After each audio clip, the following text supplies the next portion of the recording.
bapaknya pura-pura sakit supaya dia biar bisa apa ya, buat bayar judi. Wah, ini lapisan sandwichnya kayaknya berlapis-lapis nih. Kita tuh ngebantu orang siapapun itu Nggak boleh lebih dari 5 kali. Jadi gila, Rachel Goddard tega banget ya.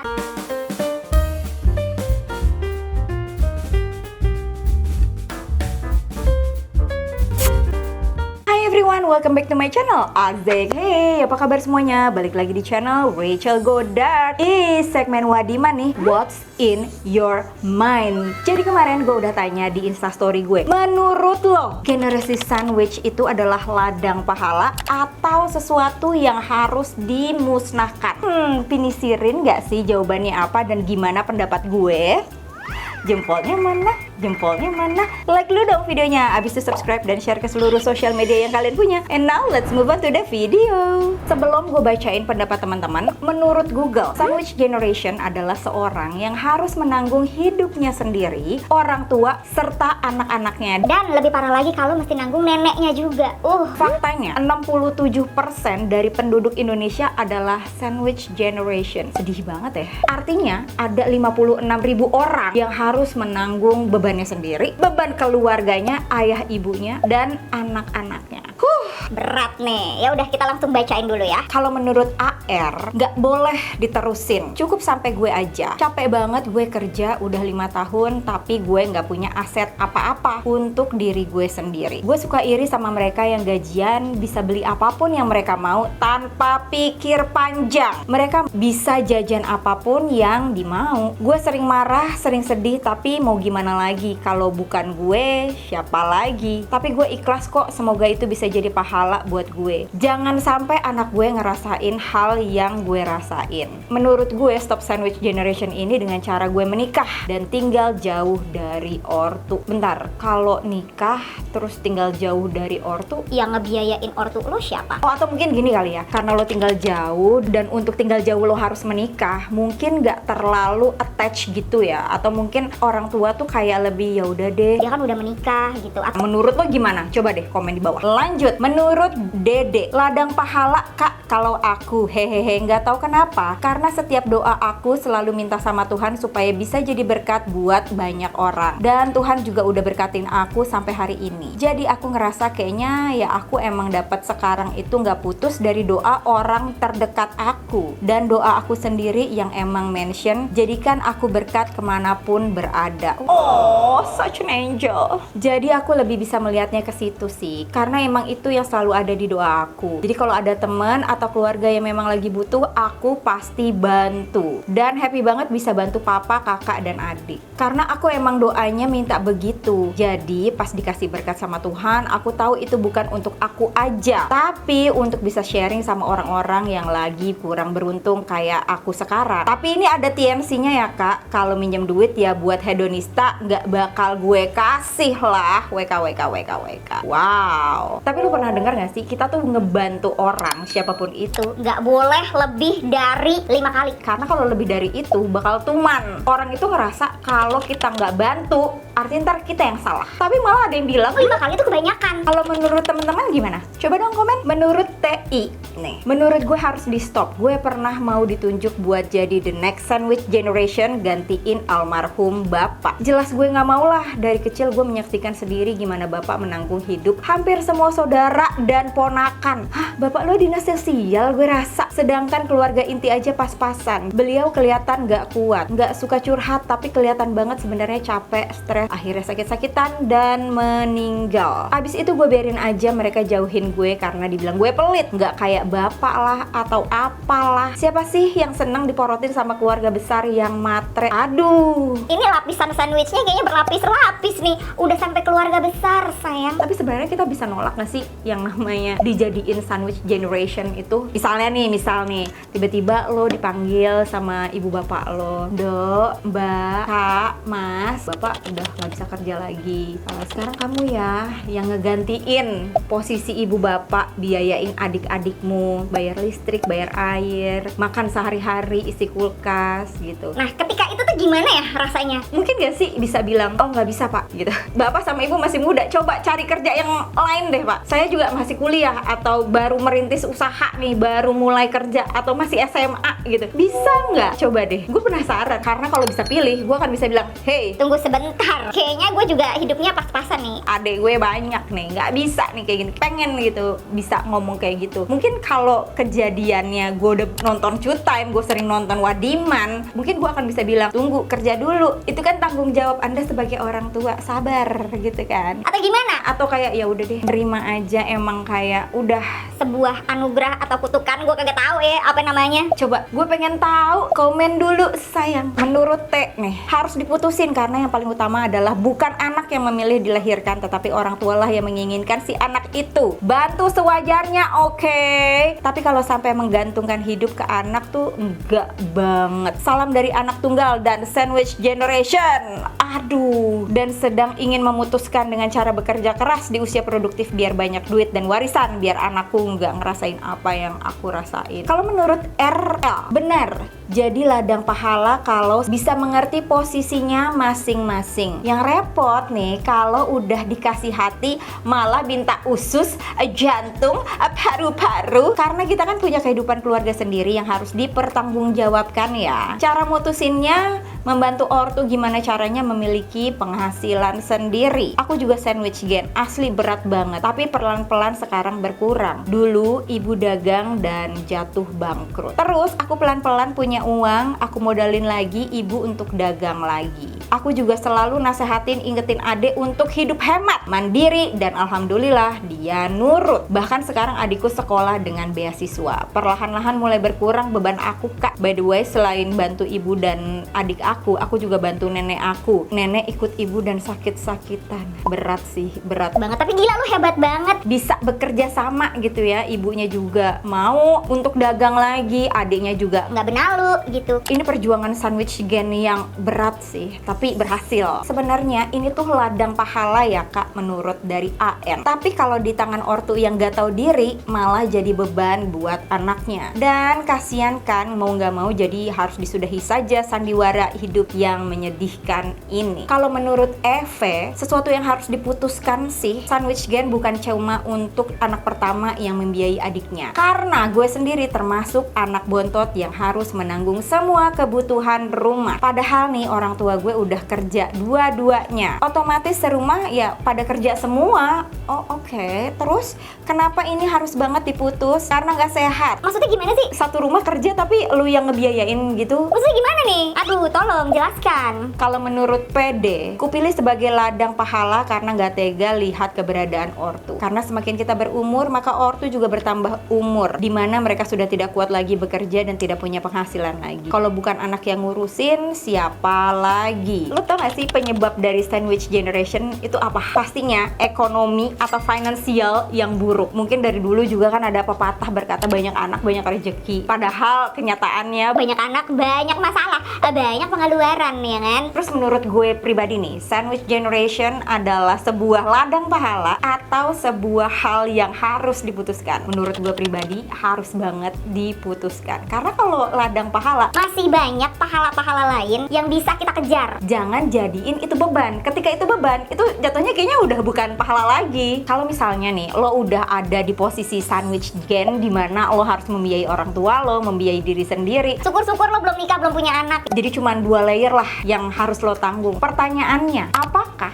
lo rela Kalau nanti lo suatu hari punya anak, dikasih Tuhan ya rezeki punya anak lo juga memiliki peran yang sama lo saat ini, yaitu menjadi sandwich generation? Apakah lo berharap juga kalau suatu saat lo butuh bantuan, anak lo tuh harus menanggung sebagai balas jasa kita udah baik sama anak-anak? Coba tanyain sama diri teman-teman. Nggak usah dijawab pakai komentar, cukup jawab dalam hati aja. Terus, gimana cara mutusin sandwich generation? Kalau menurut pengalaman pribadi plus research gue juga. Yang pertama adalah nabung sebanyak-banyaknya. Kalau misalkan nih lo udah SMP, lo nonton video ini atau SMA kuliah, terus lo lihat nih, aduh kok nyokap bokap gue kerjanya gali lubang tutup lubang, pinjem sana sini, keekonomian tuh nggak jelas, bolak-balik pindah kontrakan, nggak ada tempat tinggal yang pas gitu. Belum lagi bayaran sekolah masih nunggak-nunggak nih. Ini adalah petanda dimana lo akan menjadi sandwich generation. Jadi gimana? Nabung sebanyak-banyaknya. Nggak cuma nabung uang, nabung ilmu juga. Kerja. Ya gue tahu. Mungkin lo bisa mulai jualan, jadi reseller. Aduh, tapi gue nggak punya modal, gimana dong? Gue ingat ya, dulu tuh gue nggak punya uang banget. Yang gue lakukan adalah ngerjain PR adik-adik kelas gue yang kaya-kaya. Gue nggak bilang gue pinter ya. Tapi kalau ada kayak kreasi seni, ngejahit, terus nyulam, yang cowok-cowok tuh suka males kan nyulam, gue mintain sini, Minta 2.000. adik-adik kelas gue nggak bisa ngerjain ngelukis, bikin komik apa segala macam, gue kerjain. Itu semua lumayan, nggak pakai modal sayang, modalnya cuma ngomong doang. Lo bisa nggak bikin ini? Nggak mau, bikin sini, kasih gue 2.000. Apalagi sekarang media sosial tuh kayak banyak banget, kayak semakin mudah gitu loh untuk mencari ladang pekerjaan. Dan yang paling penting, jangan cuman satu aja, bisa usahain banyak pintu untuk pemasukan. Yang kedua, kelola uang dengan baik. I know zaman sekarang tuh ya. Banyak kafe-kafe gemes yang pengen banget lo icipin coffee shopnya, kue-kuenya. Ada banyak konser yang kayak Nggak mungkin dong gue ngelewatin konser. terus juga teman-teman di sekeliling lo yang Pusing sedikit healing. ada masalah sedikit langsung ke Bali. Ya pengen dong jujur ya kan. Dan mereka tuh nggak harus ngebiayain orang tuanya. Nggak adil. Emang namanya juga hidup, nggak adil, nggak akan pernah adil. Buat sandwich gen, kalau dipikir-pikir zaman gue sekolah dulu tuh hidup gue kayaknya abis buat kerja mulu sampai gue nggak punya me time gitu. Kayak gue nggak punya waktu untuk diri gue sendiri. Sampai gue pengen one day, gue pengen banget deh bangun tidur tuh nggak Langsung kerja. gue pengen pijat, gue pengen ini apa segala macam tuh sempet tuh gue tulis di buku diary gue zaman gue SMA. Dan gue juga banyak banget kehilangan waktu di mana teman-teman gue bisa hangout sama teman-temannya dari pagi sampai malam, tapi gue nggak bisa karena gue harus kerja dan besokannya tuh udah nggak punya tenaga lagi buat nongkrong. Dan itu dari gue umur 13-14 tahun sampai sekarang. Dan gue tuh suka ngerasa kayak kalau ada waktu senggang gue tidur-tiduran atau gue lenyeh-lenyeh baca komik tuh gue ngerasa I'm wasting my time, padahal gue butuh itu. Gue lebih baik mikir gimana caranya nyari pundi-pundi uang, tapi jangan diikutin ya, ini kayaknya ekstrim banget. Selanjutnya, yang ketiga, rencanakan plan finansial lo dengan baik. Punya tabungan, punya dana darurat, punya pensiunan. Ada beberapa perhitungan kalau di Google, cuman kalau gue yang cocok buat gue ya, itu 50, 30, 20. 50% buat kebutuhan pokok, misalnya buat bayar kosan, buat makan, buat naik angkot, beli pulsa, internet. Terus 30%-nya buat senang-senang, buat pergi sama teman-teman, buat nonton, buat nyenengin sendiri, buat mungkin pijat. 20%-nya buat ditabung. Kalau dulu ya, gue kayak 40% gaji gue tuh buat gue, 60% tuh gue kasih buat keluarga. Itu ekstrim sih.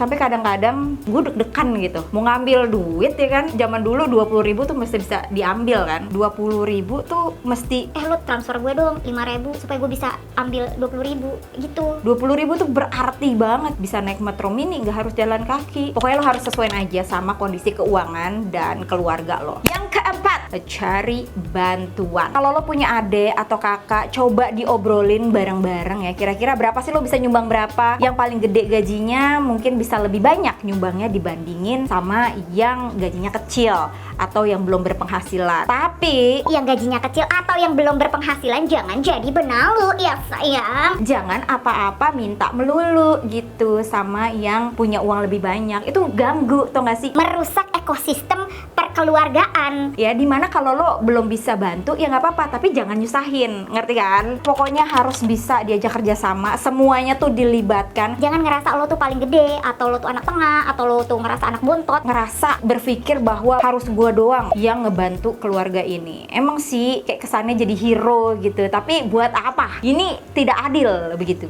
Yang kelima, investasi. Di sini gue nggak lagi ngomongin kripto atau saham ya, tapi investasi buat diri sendiri. Gimana caranya? Modal aja nggak punya. Gini, Kalau lo suka make up, coba bisa yuk belajar make up. Gali talenta yang ada dalam diri lo. Kalau lo suka ngelukis, bisa yuk belajar ngelukis lebih lagi. Di sini kan udah banyak ya kayak tutorial dari YouTube, atau dari TikTok, atau lo sukanya apa? Masak-masak, coba jualin masakan lo ke teman-teman sekolah lo gitu. Atau lo suka makan, lo bikin video vlog tentang makan-makan, kreasiin diri lo sendiri gitu. Terus gimana? Nggak punya internet? Ya udah, pinjam wifi tetangga. Selanjutnya, berani untuk bilang enggak. Nih ya, kalau dari DM Shoot Time, Wadiman ya, Gila banget nih, drama keluarga. ada loh orang tua yang minta renovasi rumah terus anaknya disuruh pinjol. Ada juga yang orang tuanya tuh terlibat pinjol terus anak-anaknya disuruh bayarin tuh. Bisa ya kayak gitu. Atau ada pernah juga nih minta emaknya bapaknya beli mobil biar apa? Biar nggak malu sama tetangga. Anaknya yang disuruh bayar cicilannya.